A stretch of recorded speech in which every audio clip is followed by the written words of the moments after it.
everyone. So, I have just gotten out of seeing Promare, the first feature film put out by Studio Trigger, the group who brought you Kill la Kill, who brought you all sorts of other stuff. I'm going to get the side light here, deal with that extra glare. There we go, a little better. Sorry about that. So, brought us Kill la Kill, brought us Little Witch Academia, Inferno Cop, Basic Patrol Luluco, that sort of thing. So, this is their first time doing a full feature film, which is an interesting standpoint from Trigger, because basically thus far, all of their stories they have done have been in some form or another long form. Or even if they're shorter form, like with Luluco and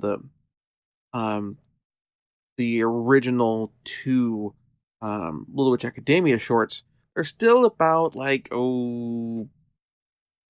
you're either doing big long form stories chopped into bite-sized chunks, or just brief one-off gags, like with, for example, Inferno Cop. And so, coming into this film, I know Trigger's pedigree. I know they can tell interesting and engaging and exciting and hilariously over-the-top stories. But the question then becomes, where do we go from here? Rather, how do they handle this? Okay, you got 2 hours or 90 minutes. Just tell your complete story. You can't chop this up into chunks. You gotta do it all in this. And this is, for some filmmakers and some writers, it is a harder task than you think. You're not writing a novel. You're not writing a short story.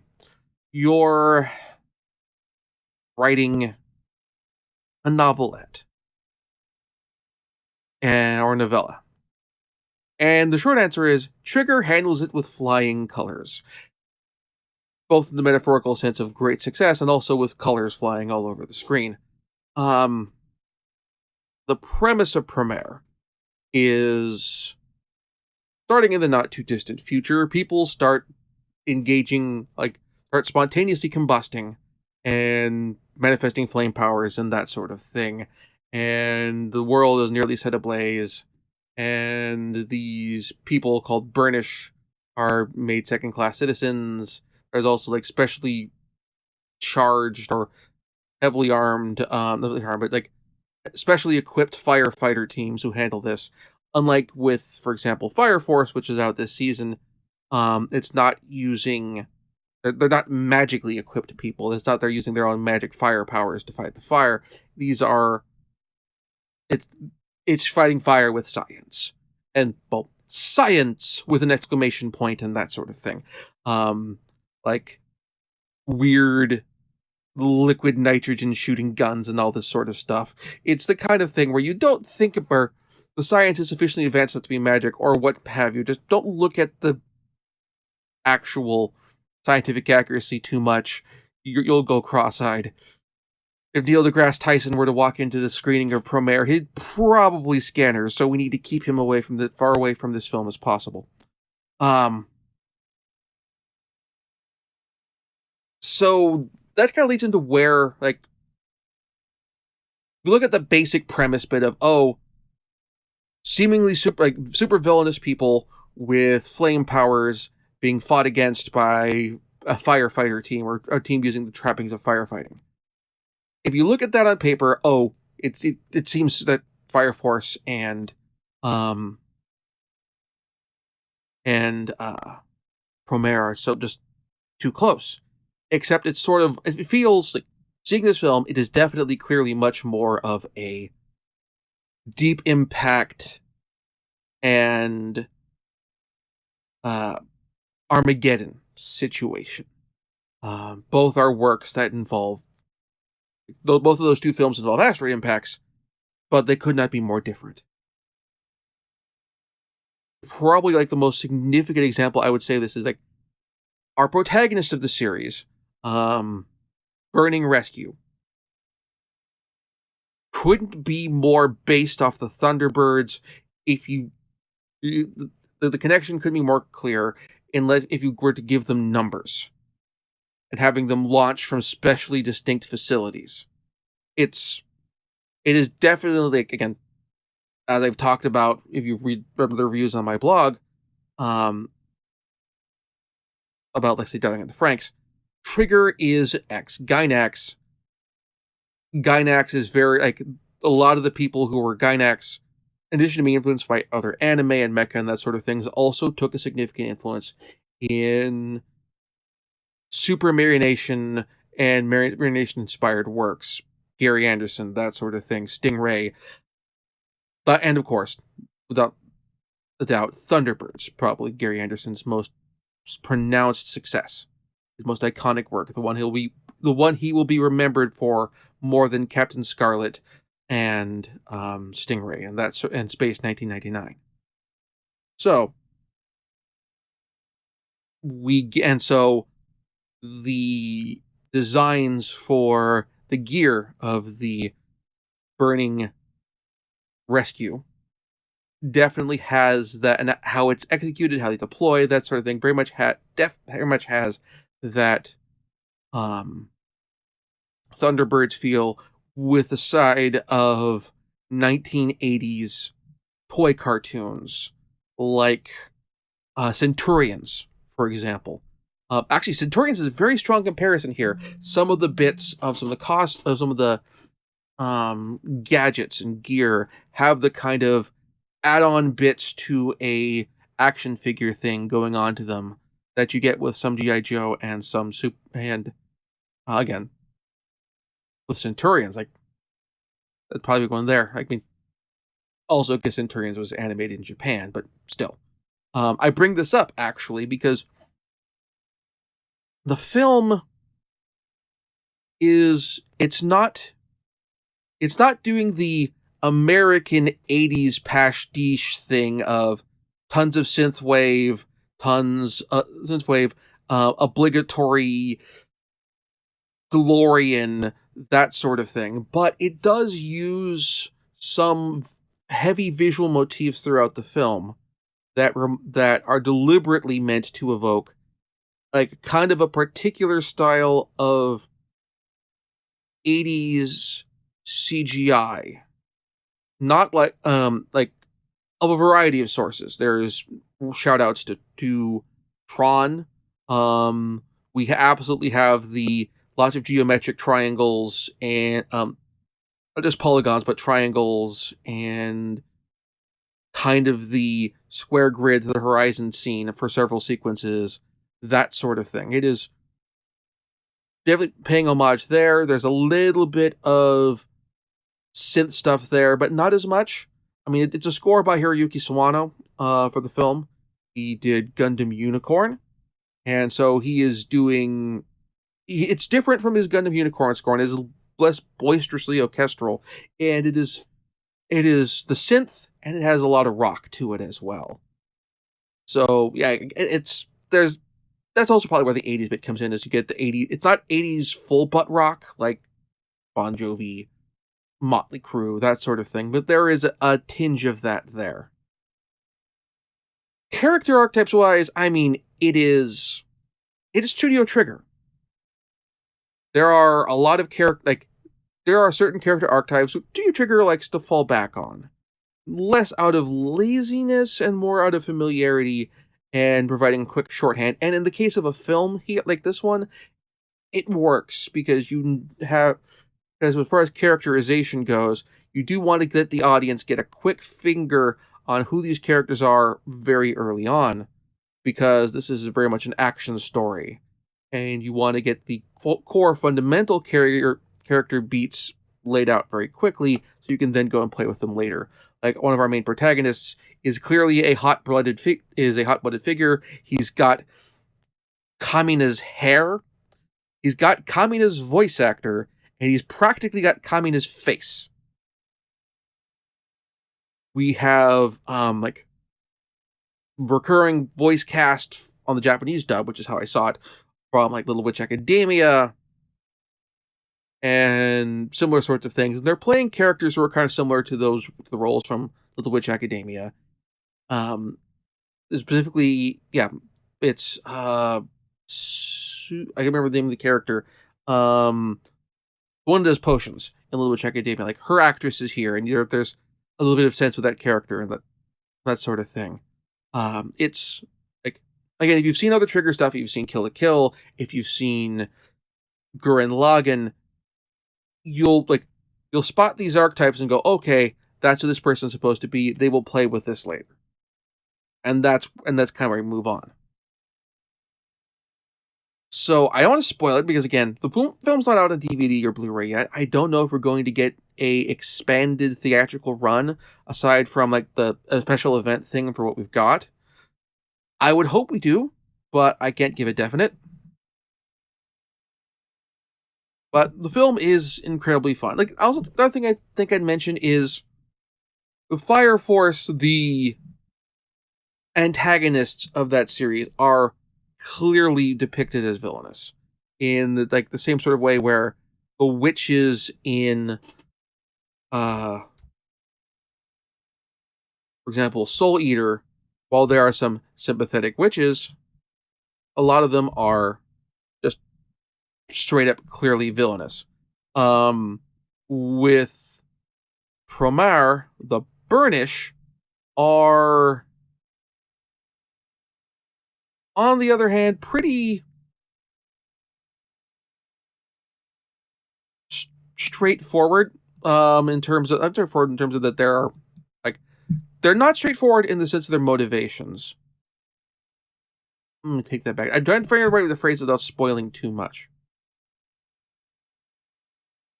The Burnish are narratively complex, but this is a tough point to bring up because, again, trying to avoid spoiling too much about the work, since very few people will necessarily have a chance to see it. It's been on the con circuit, it's been on some film festival circuit, we've got the special event, but the DVD and Blu-ray is not out, and it's not on a wide theatrical release. I guess the best way I describe it would be that I'm going to say this. Studio Trigger has, through various occasions, mentioned very much they like Western comics. They like Marvel Western comics. In addition to doing a brief shout out with the fact that the head boss Promare does a gag riding on a motorcycle where he looks a lot like Ghost Rider. Let's just say one of their favorite works, and they've mentioned this several times before, and it's very clear here that they are acknowledging this influence in this work that they enjoy very much. They've stated they like X-Men a lot. And I will leave it at that. So, otherwise, I enjoyed this film immensely. Did a bit of checking, we'll do typing there, and I will also say, having heard that there was it's also got an English dub, and I missed the English dub screening as well. I had to pick one, either dub or subbed, and this is my Friday, so this is a good day for me to do it, so I end up seeing the subtitled one. The dub cast is nothing to sneeze at. Like, they got Billy Bob Thornton in this movie. And they got him in here in not necessarily a small role.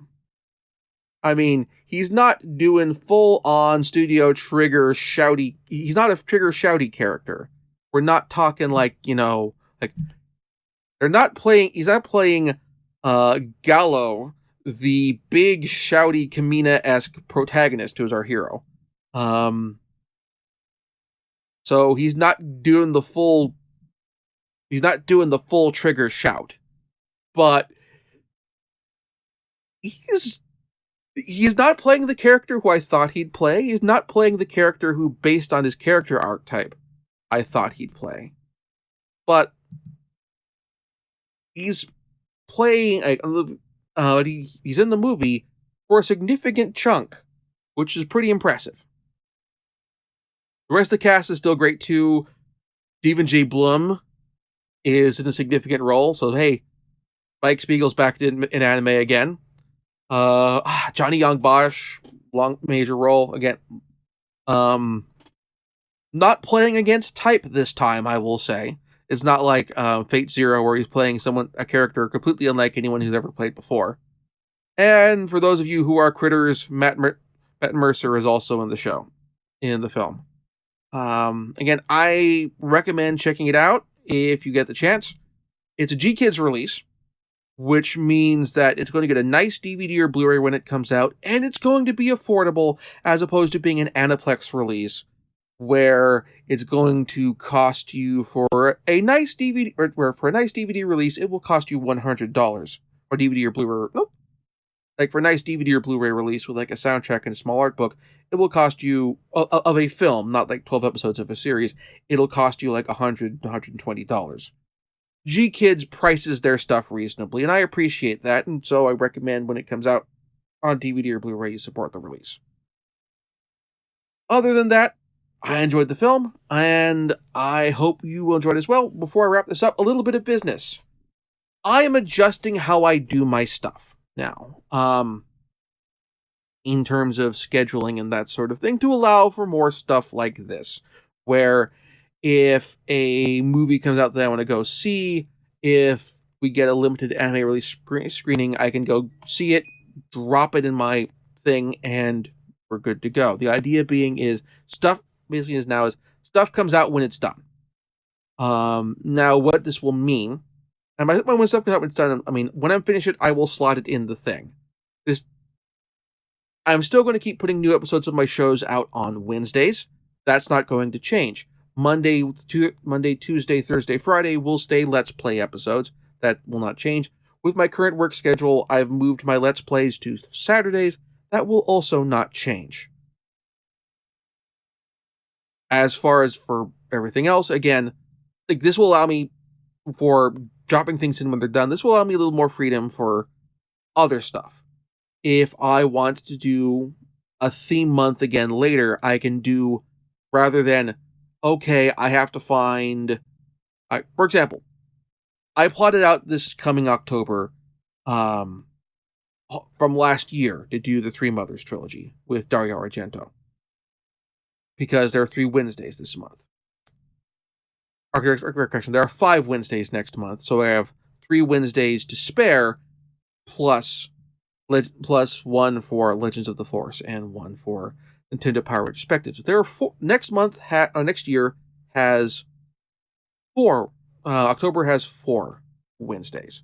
So if I want to do if I want to do 3 horror movies in a series or a type again, if I want to do House 1, 2, and 3, or if I want to do 3 different Giallo movies of a similar type, or what have you, I can do that. I can say, okay, I'm going to bump Legends of the Force back a month, or what have you, and that will work for this. It's similar to the reason why I dropped Nintendo Power Retrospectives back to monthly. Is it creatively limited me to do it monthly instead of fortnightly, because it prevented me from doing things like starting up Legends of the Force. Now, Legends of the Force isn't going to end, at least not until I run out of Star Wars Legends material to review. Nintendo Power Retrospectives is not ending. But what this also means as well is, like, for stuff like when I get to a end of a year of Nintendo Power, and I have my my recap, my Best of the Rest series of episodes, I can just rather than, okay, I can only do these monthly, then I will just drop these in when they're done. So on the other hand, also that means I could go back to fortnightly for Nintendo Power Retrospectives, because here are a whole bunch of big chunks where I'm not going to have to read an issue of Nintendo Power to do it. I'm just play 4 games, 5 games, however many I decide to fit in 10 games, however many I decide to fit in that episode, just drop it in, and it's fine. And that'll work from there. So, that being out of the way, again, to recap, Promare, very good film. Go see it in whichever manner you prefer, dubbed or subbed. It is not had gotten a wide theatrical release yet, so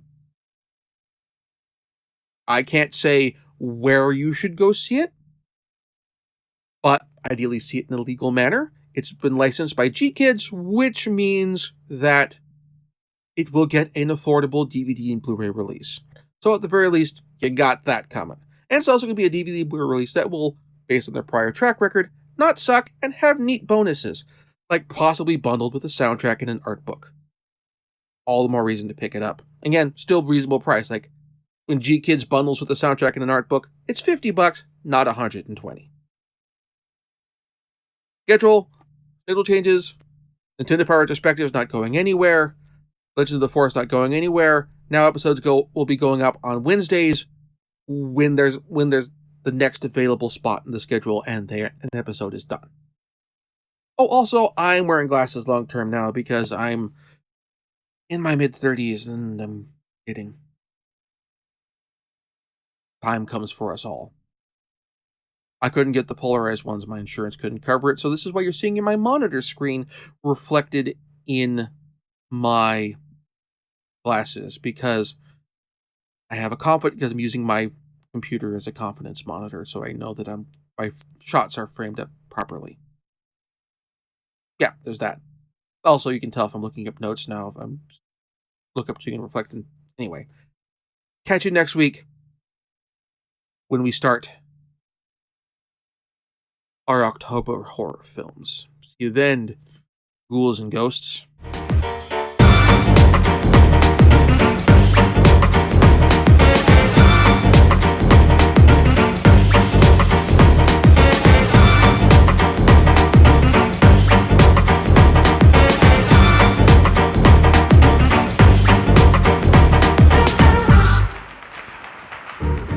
Thank you very much for watching. If you enjoyed the show, please like and subscribe. And also consider backing my Patreon. Patreon backers get episodes up to 1 week early of this show and any future Let's Plays. Also, please consider backing my Ko-fi. Toss me a few bucks also helps support the show, and it's not a monthly obligation or anything like that.